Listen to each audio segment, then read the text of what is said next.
And I'd now like to welcome our panelists, Daniela Roos, Dave Mindell, and Sendhil Mullainanthan, as well as our moderator, Rob Loughlin. We'll have a few minutes for audience questions before our musical interlude. Again, mic runners will be in the aisle, and please raise your hand and they'll come to you. I just read the comments for after they're done, so I will need to ad-lib when they are done. Anyway, thank you very much, and please welcome our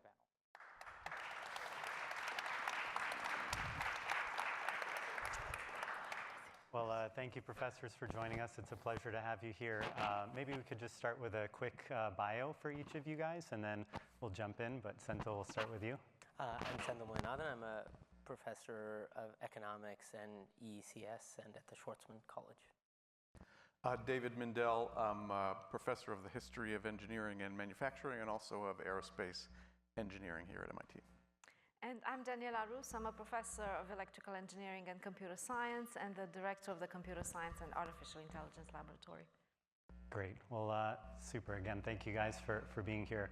I'd love to start with just a bit of a personal note. When you guys think about the first time that you got exposed to this new generation of AI, what was it like for you? What was the moment you realized, this isn't incremental, this actually feels like something different? Maybe Sendhil, you could start. Good question. I think these things it's a little bit like boiling a frog at some level, because it's hard to know the moment at which it became transparent. So I think the moment that I remember clearest is surely not the moment that I became aware. It's when I went to visit my dad and my parents, and my dad is quite a crazy character, and he's always telling me his theories like Einstein had it wrong. That's like a high-level summary. And I remember he was very excited about something, and I was like, I wonder what this will be about. He says, oh, I've been talking to ChatGPT, and it's helping me understand that I was right. And that's why I was like, oh, I see where this is headed. That's probably the most salient moment. How about for you, David? Well, I tend to be a skeptic on a lot of these things, but I try to be a humble skeptic. And for many months we were hearing lots of excitement. And I guess the thing that really persuaded me that we're in the presence of something genuinely new was so many colleagues at MIT beginning to apply these tools to their own research, and whether they're the off-the-shelf tools or more specialized work that people are doing, that there's a conviction here on campus that scientific research, engineering tools, all these other things are really enabling us to move in different ways. And I like to think that my colleagues are maybe a little bit less susceptible to the Silicon Valley hype than some are.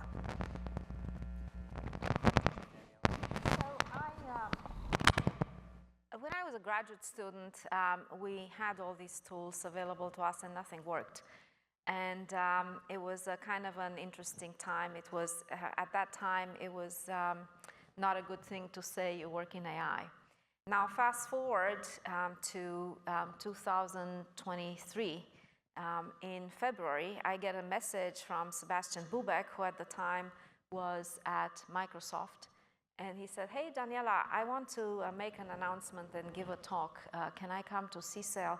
And Sebastian is a very eminent researcher and said, yes, of course, come.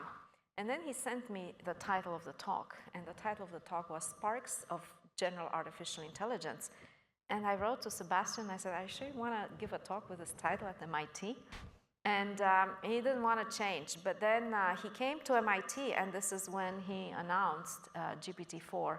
And it was stunning. We were all amazed by the kinds of capabilities and experiments that he showed in his talk. He actually had access to GPT-4 6 months before the rest of the world, and he shared with us extraordinary capabilities in coding, in game playing, in language interactions. We were all amazed. Interesting. So a little bit different for each of you. There was the, the parent maybe that's supposed to be less familiar with the technology being wowed, the work in the university, and then some of the advanced preview to the capabilities. Super interesting. For me, it actually was game coding as well. When I saw somebody write a description of a game and it literally created it, I said, my God, this is what I spent all my undergrad years getting good at, and now not necessary anymore. What's happening? So maybe if we dig a little bit into the technology, Daniela, and at McKinsey, we tend to think about work as, sort of humans, agents, and robotics, sort of simply, right? One version of the technology being a little bit more in the digital world, robotics being a little bit more in the physical world. What is it about this wave of AI that, excites you about robotics? What do you think it enables? Where do you think it's going? Well, it's really exciting to see how we can combine language with perception and action. From a robotics point of view, our work of the past used to be about reasoning about XYZ coordinates and pixels. And with language, we can elevate that level of reasoning to language, to abstractions, to concepts that humans find much more natural. And we can also elevate the range of capabilities that we have for robots. So, we can write controllers from first principles for simple tasks, but if you want the machine to do a much more complex task for which it is not possible to write equations from first principles, then what can you do? But with AI, you can instrument a human, and you can learn from the human how to do those tasks. Now, it's important to keep in mind one thing about robotics and in general physical AI, which refers to the brain of a machine. And that is the fact that it's important to have a few things. It's important for the AI models to run on device rather than in the cloud. Because if you run in the cloud and you're driving a car at 60 miles an hour and you're waiting for the cloud to tell you what to do, you could get in trouble if there is any kind of latency. It is also important for the models to understand physics and spatio-temporal correlations, because unlike the AI models that live in the digital world, the AI models that live in the physical world have to understand space-time correlations. And finally, it's important to think about how to ensure that the AI models do not make mistakes. Because when you deploy robots in safety-critical tasks, then you cannot afford to have mistakes. Gotcha, yeah. So the safety is even more critical in those applications. And what would you say, early days, it's hard for us to know where this is going, but what would you say you could imagine the relationship of, humans to robots in the workplace looking like in the near future? Oh, I'd like to imagine the robot as your friend and assistant, right? As someone who watches you and figures out how to help you, as someone you can task at a high level. So up until now, programming robots has been very much a task that you had to be a kind of a robotics geek at. So you really needed to know how the machine works. And so programming robots was kind of reserved for experts. But in the future, and the other thing I would say is that up until now, when we program robots, we actually adapt to what the robot's software looks like, to what the body of the robot is, to what the robot can do. But in the future, I would really like to have machines that adapt to people rather than the other way around. Yes.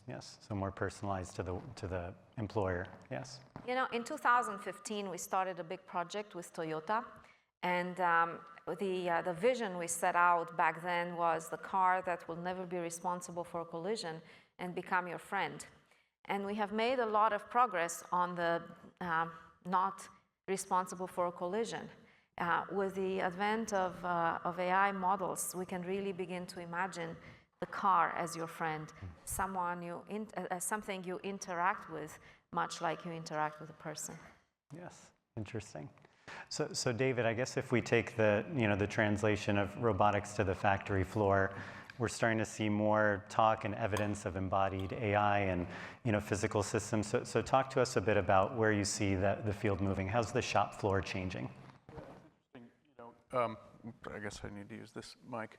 There was actually an interesting video put out a couple of weeks ago by one of the humanoid robot companies about their production line, and the production line was still all people putting it together. So something to watch out for is, when are the humanoid robots being made by humanoid robots? And as far as I could count in that video, there were 0. And I think that the physical AI world is still very focused on these mechanical tasks. And I always, when I see those demos, I think about zooming out to, as David so richly described, work is broader than tasks. It's this complicated linkage between tasks. Actually, on Daniela's list, you didn't mention the social relationships among workers between multiple robots. These are all things that are still very, very early days. But the friendship part is friendship. it touches on that. Which isn't always our relationships at work. There are some.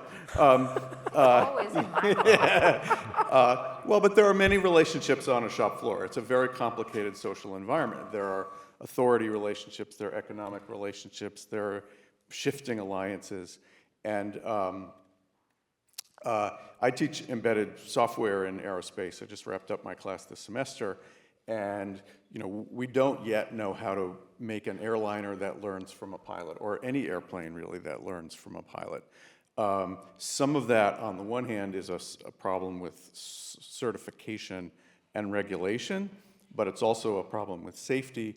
And if you think about a larger context for an airliner or a robot, the regulatory system is actually part of the larger socio-technical system that has kind of evolved in an emergent way to, in some cases, and in the aviation system, very impressively made the system safe. And we know how to make airplanes that fly without people at the controls, but we don't have the full solution to an airliner that you would walk onto and feel comfortable with that way. There are still airliners that fly from, I think, Tokyo to Memphis is one example, because it's a big FedEx route. There are 6 pilots on those airliners, because that's how that flight is such a long flight, it falls across 3 duty days. We don't know how to take that 6 number down to 5 yet, much less 2, 1, or 0.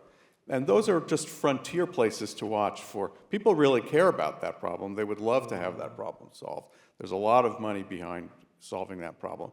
But there's also a very rich system that has evolved to make those systems safe.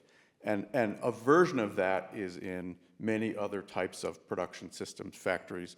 Anybody who runs a large factory, the stakes are nearly as high to shut the line down as they are to crash an airplane.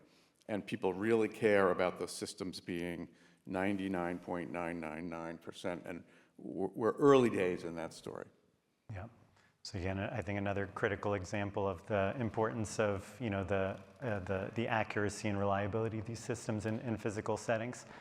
As you also, David, look at the sort of current state of where things are at, I think you said we're not quite moving to the place where there's at scale adoption, but are people in these roles, do you think, viscerally starting to feel that the change is coming, or is it still a bit in the abstract for them, where they say, no, it's going to be a while before I really need to change the way I work, or I'm going to be replaced? Well, I think people do feel it viscerally. Sendhil's example was instructive, and a huge amount of AI usage is by consumers, right? It's actually really interesting how I think it's half or even more than half of ChatGPT is consumer users. So people have not only a visceral, but a very practical sense of what these tools do for their daily lives.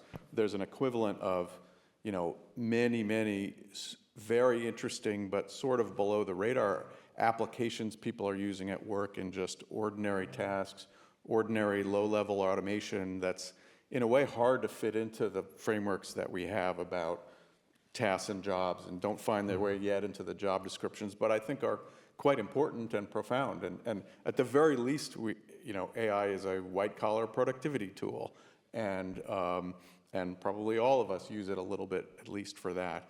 And so it's not like it's a pure abstraction that's coming from somewhere else. People do have some sense of it. Maybe that is a source of their anxiety. Maybe some of the anxiety is misplaced onto other distrust of large institutions and other things, maybe rightfully so, et cetera. So I'm glad you mentioned productivity. So Sendhil, obviously need to ask you about productivity. So, one of the promises of AI is that it's going to drive significant waves of productivity, in some cases growth, because, as organizations adopt these, they make workflows more efficient. Companies can capture that benefit. Maybe they can plow that productivity into growth. What's your sense? Do you think these technologies are driving productivity, will drive it? What's your sense? So let me dodge that a little bit, because it's a little hard to know what will happen. But let me just talk through a little bit what could drive productivity. And imagine we managed to do everything 5 doctors do using 1 doctor. That's one way you could think of productivity, because now we're using far fewer people. But then you sort of put another word in there, is that going to drive growth? Well, that's kind of like a one-time boost. It's not going to drive growth. And I think it's very much worth differentiating productivity gains from things that actually drive long-term growth. And in that sense, for me, I think of there being quite a big difference between technology in whatever form factor it takes, whether it's an LLM or the technologies that expand the frontier of what we know versus technologies that kind of let us do what we know more efficiently. And I think things that let us do what we know more efficiently have a visceral appeal, because it's like, oh, I could code before, now I can code a lot more faster, and kind of see it, and feel it. So I call that one tranche. Things that, I'm always amazed that we're not talking nearly as much about AlphaFold, or about, there was this Google team that had a significantly better model of weather prediction. I mean, just noticeably better. That's a fundamental advance in our understanding of the world. The fundamental understandings of the world, that may seem a pretty niche, but they end up, in the long run, accumulating up to being really, really big differences. So if you said, I'll take the airplane as an example. If you said, what's going to fundamentally drive the airline industry? I mean, maybe if they make that flight from 6 pilots down to 2 pilots, that'll have some cost gains. But if we discover new materials that lower the drag on the wing and that reduces fuel use, that's just going to be far more transformative. So to me, I feel like I put in 2 categories, growth versus productivity. And that's one. And second, within productivity, I'm definitely not an expert on this, but one thing that at least I've noticed across a few places where I work is that there's a cognitive illusion, so to speak, of you're assuming the rate limiting step is the entire blocker. So if you say, oh, what is hard about coding? Well, it's actually spending time coding. Okay, now let's get rid of that. It builds it in a second. Then you'll find it turned out the next hard thing about coding is finding something to code. It's not like you had this big block of amazing things to code that are just being held back by just the inability to code. It's like we have a set of rate limiting steps, and when you ease this one, the next one kicks in. So I think even in productivity, I think at least in the things I've seen, the immediate productivity gains are not nearly as large as you might imagine, naively, by just looking at, oh my God, this is such a blocker. Like in our own tiny little, somewhat pointless sector, when I see grad students talking about things like, we could write papers so much faster. I don't think anyone, at least I certainly never thought to myself, what's holding economics research back is the speed at which we produce papers. If only we could produce more of these things. So in some sense, it's just worth kind of remembering so I think on both of the, that's. Okay, interesting. And what's your sense as to the reason that people sort of jump to the productivity side? It's just more close to what they do? And I think both, to me, one way to look at this, our response to AI is putting aside the technology lens, putting aside the economics lens, and just put on the psychology lens. You have this thing that talks like a person, that like does things a person does. It's just begging you to project everything about a person onto it. Mm-hmm. It's like somebody took Eliza, like that, this old, I don't know how many of you, I think there are a lot of young people here, they have no idea, they think Eliza is some TikTok influencer. But anyway, Eliza was, if you're young and don't know what Eliza is, that's on you. Eliza is a computer program, it's like a very small computer program that just responded with a few set pre-described scripts, like, tell me more. And people would just really get into talking with Eliza, even though it really did very little. Like, one way of looking at ChatGPT is it scratches that itch that Eliza scratched, like, on scale. But why do we focus on productivity and not growth? Because, well, that's the most salient thing. Why do we imagine that getting rid of this is going to unlock? Because we noticed the rate-limiting step. I think so much of this is our intuitions about the technology and about the economy are just driven by our very local, salient mental models. And I think this is for me, it's been as much a lesson in how people understand the world around them as it has been in the technology itself. I think we also, I think there's another way to put what you said so beautifully is the iron horse phenomenon. When locomotives came out, people called them iron horses because it felt like they were going to do the horse's job a little better. Well, it turns out actually locomotives were not very good horses, but they were very good at doing something completely different that nobody really knew we needed at the scale that we needed it at. And there is some level, I agree with Sendhil, that we're still in a bit of the iron horse phenomenon where we're doing things we've already been doing a little better. That's good, that's important. It's a great way for people to get used to it. But there are these things, and again, you can see them in labs around here and Daniela's lab, which people are going to do something completely different. Aircraft design, materials, you can't yet go to a store really and buy a product that does something that's 10 times better because it was designed with AI. But that's coming, and we're early in that story. So I would love to build on what my esteemed colleagues have said, and maybe with a slightly different perspective. So I'm all on board with technology enabling things that we haven't imagined, or new kinds of capabilities. But we also see a lot of productivity consequences of what we have right now, and this is very tangible. We can really feel it. My students tell me they write code faster. And that's actually a good thing, because we are getting to the scientific discovery and to the advancement of knowledge, because those standardized experiments no longer take weeks, they take hours, because some of the routine code can be written much faster. And so there is a clear and valuable element of productivity that the tools we have right now bring about. Yeah, no, very, very well said across the board. I think from from the kind of large organization perspective, I think we see that the technology is sort of moving at a faster pace than organizations' ability to capture it. We do find often that the productivity gains are where organizations tend to focus because it's recognizable. Everybody likes, dollars to drop to the bottom line, and maybe they haven't yet imagined what the future could look like on the growth side. So we're certainly seeing adoption lag, but in terms of bifurcating its application, it does tend to sort of drop to productivity.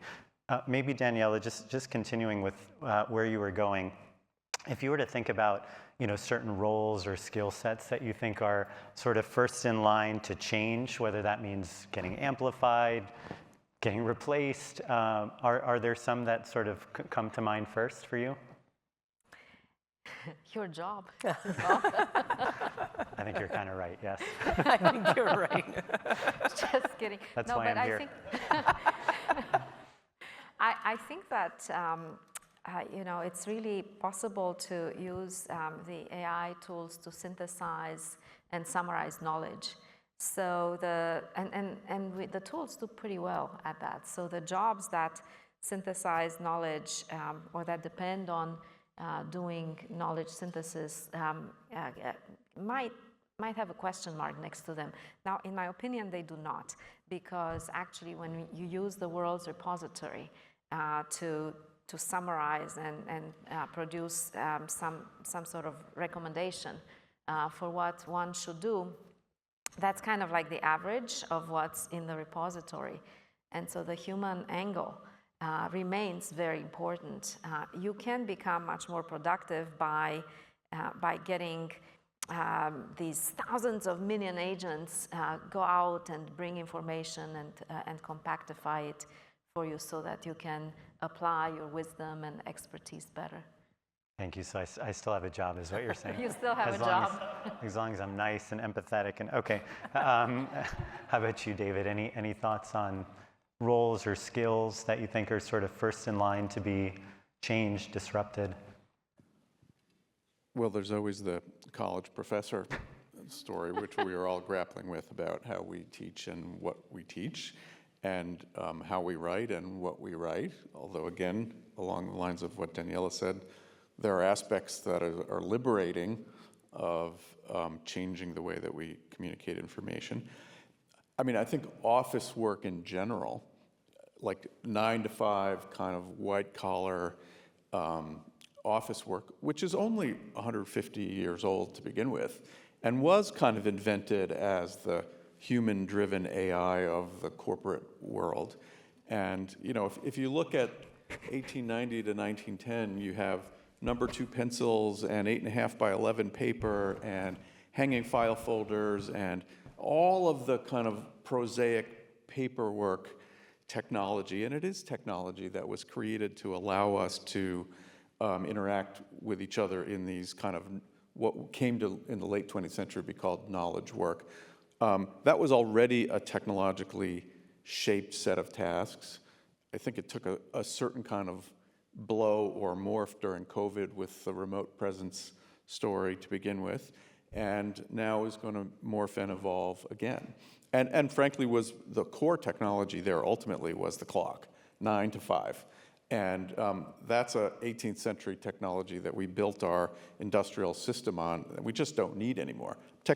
Computers are kinds of clocks, but they're much more flexible clocks than the mechanical ones that we built that system on.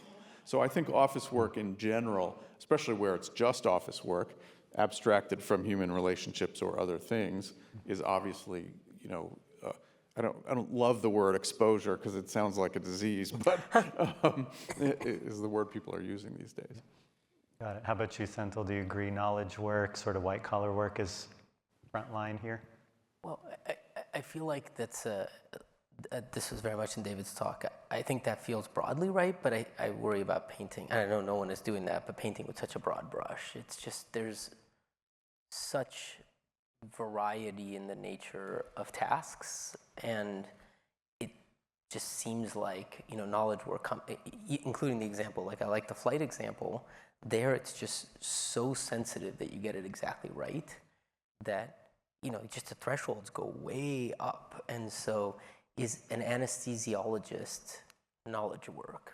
And if it's knowledge work, is that a place where sensitivity is so high that we will eventually, it'll take a long time? Is that closer to the pilot? Or is anesthesiology a place where now you have to add the other element where human error is common enough? So it's just, I feel like each one is just going to be its own little puzzle that we're just going to learn something about the nature of the production function. I would add something like if we're going to add other professions in the mix, I might add something like surgery, especially certain kinds of surgery. I think we look for robotics environments where there's sort of an uncertain, unknown environment in which the thing is walking around in and having to do with. But certain kinds of surgery, they can be highly controlled environments where you can just hold the patient. And I could imagine a world where robotic surgery eventually kind of quite a bit takes over surgery, because that's just a place where the human advantage and the physical part, and going to David's point about concentrating expertise, if we think the judgment is the expertise of the surgeon and not the physical part, maybe we'll just get a different kind of surgeon than we have currently. And Yes. So if we sort of zoom out a bit and think about how organizations change, as a collection of people, agents, robot with skills, with roles, and maybe Sendhil, a question for you.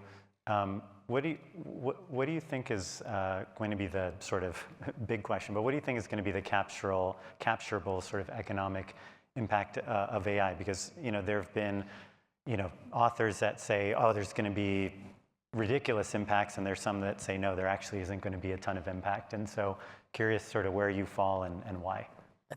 I don't really feel comfortable making predictions, but I will try my best to make one seemingly anodyne prediction, which is that, in finance, sometimes you bet on the level of a price, and sometimes you make a call on an option wherein you're betting on the variance of price.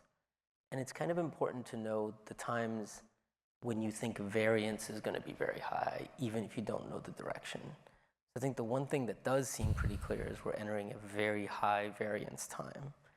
Like if you said, exactly how will organizations restructure? I don't know. But is there going to be a lot of restructuring? It's hard to believe there isn't going to be a lot of restructuring. And so in some sense, if we know what we're entering is a period of high variance, that itself is incredibly informative. For example, I think some people have done a better job of showing this, but it seems like one of the things we screwed up with the massive trade movement from the US to other countries and the loss of jobs due to trade is I don't think we did much to buffer people from all of those changes. And that really came back to haunt us. Well, now we're about to enter a period, however it works out, even if you say in the long run it's going to be fine, people's lives are truly disrupted by variance. Like their day-to-day, people only live one life, and if you have 5 years of volatility, that's a big part of their livelihood. And so I just don't think we're preparing for the variance of it all. And I think that's from the policy side, that's from the finance side, it's every side. I just think we ought to recognize turbulent times are coming, and I don't feel we're preparing for turbulence. So maybe building on that, Sendhil, and maybe a question for you, David, is, we're going through a turbulent period.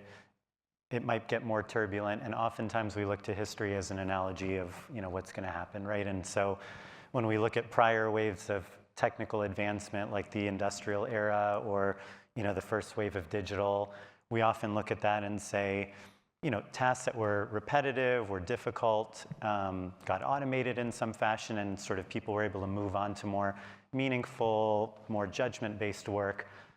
Now, AI does a lot of that cognitive lifting for us, and so, it's easy to understand people getting really nervous about using those historical analogies because this one feels quite different. David, how much would you say that in this case, history can continue to be a analogy for us looking forward? Well, I mean, historians, like economists, don't like to predict the future. Sure. And history is helpful in showing us some patterns that reemerge. And I always say, particularly in helping us distinguish what is a common pattern from what is genuinely new. There are always things that are genuinely new. You can't work at MIT without being faced with that every day.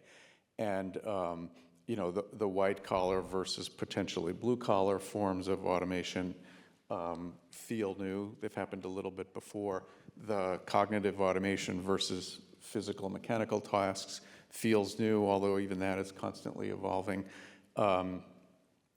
I think a lot of what we saw in David Otter's talk, these are patterns that we've seen in other places. That doesn't mean they determine the future, but they help us make a little bit of that distinction. And I also very much agree with David, like what matters is the new work. And we have to be There's all kinds of policy implications, which we worked through a little bit in our Work of the Future project, of making sure that we are supporting individuals, the economy, professions, so on, to constantly be creating the new work. And there's also an element that hasn't really been mentioned yet today, which is generational change. And the old people, of which I'm now one, are always saying, oh, these kids today with their computers, they don't really learn how to draw with pencils anymore. And the kids say, I can draw 100 circuits the amount of time it used to take you to design one. And to Daniela's point, speed really is better when you talk about innovation, when you can cycle more quickly, when you can get, and I tend to use a rule of thumb that it's about 30 years for a lot of these large industrial systems to transform. And one of the reasons for that is it's about a human career cycle. And Thomas Kuhn, who used to be on our faculty here, they said to him, so what causes people in the presence of a scientific revolution to become converted to the new paradigm? And Kuhn said, well, they don't really get converted, they just die.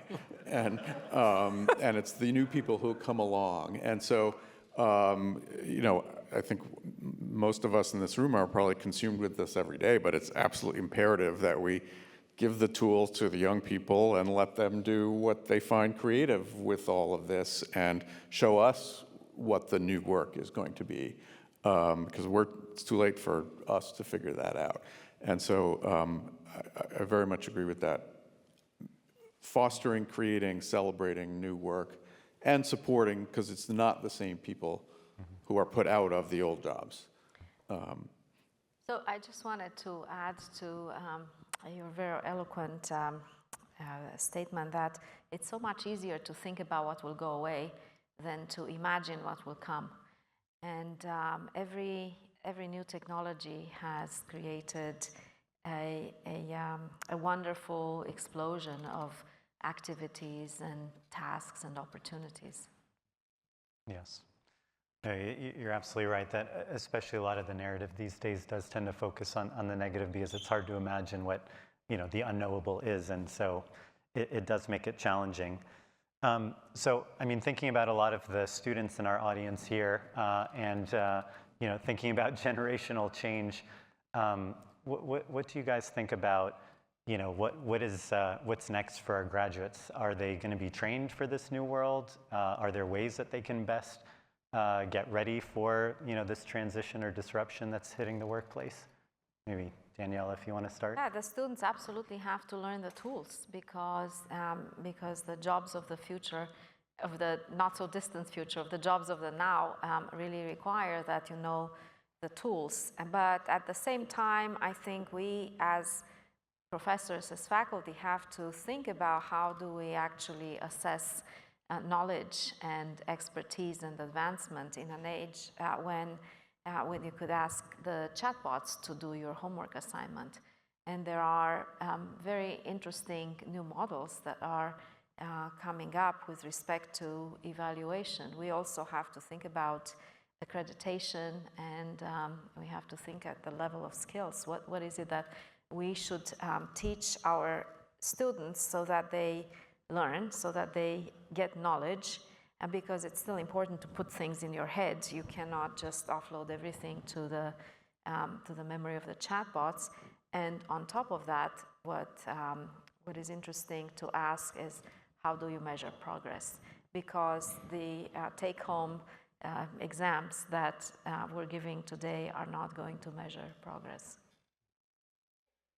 Got it. So in addition to the training and measurement and evaluation framework that needs to change, David, how about you? What do you think? How do we prepare our graduates? Oh, I think, to Sendhil's point about variation, at the very least, you're going into a period of a fair amount of variation in work roles, in the economy, and technology, and you have to have you're less likely than generations before to go into a single job and stay in that job, maybe even into a single profession, and stay in that profession over the course of your career.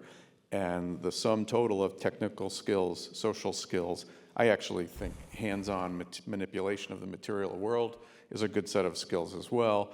And you're going to need to use the full palette of those tools to be rather creative and even maybe aggressive in terms of, your economic work life, and in ways that we know that's going to be true. We don't know which professions will win and which professions will lose.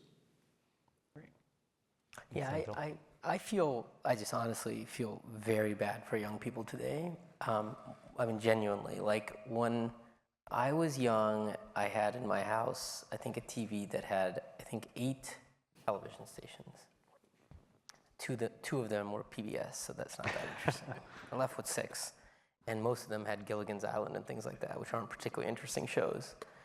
So in some sense, a flash forward, like imagine being young and having like this box in front of me with endless distraction and entertainment, and like that's just hard. And we're not preparing them for, like, how could we? I don't even know how to prepare. That is the thing that was unleashed onto people and has made people's psychological lives incredibly hard. Then just as maybe we're starting to get a sense of that, now we've unleashed another thing on them. This other thing could help you learn, but could also, it's not, as you said with the eval problem, it can also just truly make you superficial and kind of dumb and not develop the skills you need. So we've kind of created this incredible rugged environment for young people where they are left in a psychological environment kind of where they have to figure it out for themselves. And that's independent of work. And I just think I think we need to do something about that. It's just a very hard environment to thrive in. Well, on that thought-provoking note, thank you guys so much for your thoughts today. We really appreciate it.